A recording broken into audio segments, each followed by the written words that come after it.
Hello friends, welcome to Disha's tasty kitchen. आज आपण बघणार आहोत अगदीच वेगळी अशी अंजीरची चटणी। ही चटणी कशी बनवायची ह्याची रेसिपी आता आपण पटकन बघून घेऊया।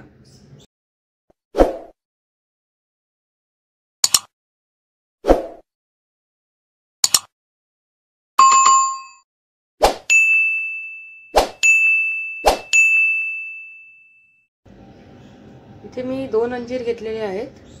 अंजीर आपल्याला एकदम कच्चेही नको आहेत आणि अगदी पिकलेले नको आहेत, अर्धवट पिकलेले हवे, तर त्याचा गोडपणा पण आपल्याला त्यात मिळेल। आता मी बारीक चिरून घेते। इथे मी अंजीर बारीक चिरून घेतलेले आहेत।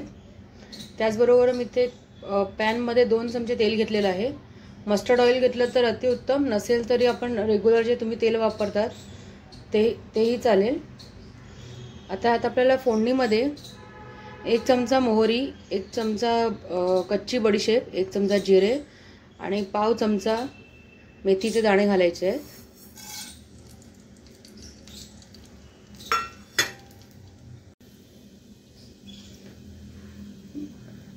मीडियम फ्लेम वरती आपण हे थोडंसं परतवून घेऊया। मोहरी तडतडायला लागल्यावर मी गॅस आता स्लो करते। आता आपल्याला एक कांदा घालायचा आहे बारीक चिरलेला, त्याचबरोबर बारीक चिरलेली हिरवी मिरची। आता आपण कांदा चांगला शिजवून घ्यायचा आहे।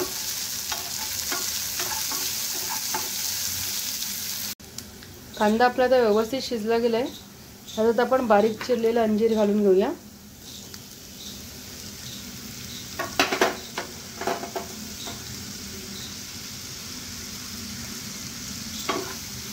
ते 1 मिनिटभर आपण थोडं परतवून घ्यायचं आहे।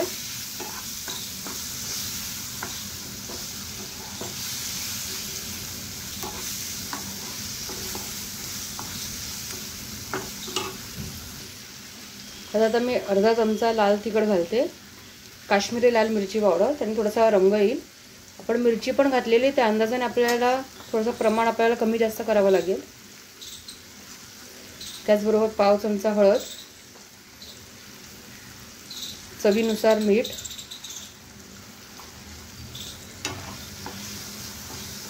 आपण आता व्यवस्थित मिक्स करूया। आणि हे आणखीन थोडं शिजण्यासाठी आपण ह्यात 1 छोटी वाटी पाणी घालणार आहोत।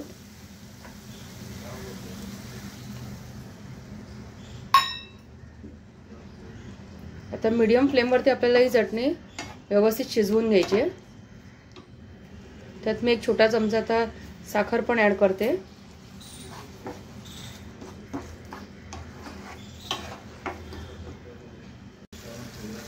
आपली चटणी आता होत आलेली आहे। हे पाणी जसं आटेल तसं आपली चटणी रेडी होईल। काही जास्त रस ठेवायचा नाही याला, कारण अंजीरला थोडंसं पाणी सुटतच राहील।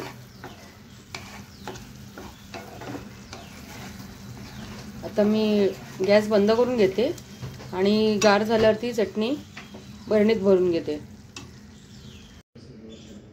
आपली चटणी आता खाण्यासाठी रेडी आहे। ही फ्रीजमध्ये ठेवली तर 15-20 दिवस चांगली टिकते। एकदा नक्की ट्राय करून बघा। व्हिडिओ आवडला असेल तर लाईक करा, शेअर करा, चॅनलला सबस्क्राईब करा आणि बेल बटनला क्लिक करा। थँक्यू।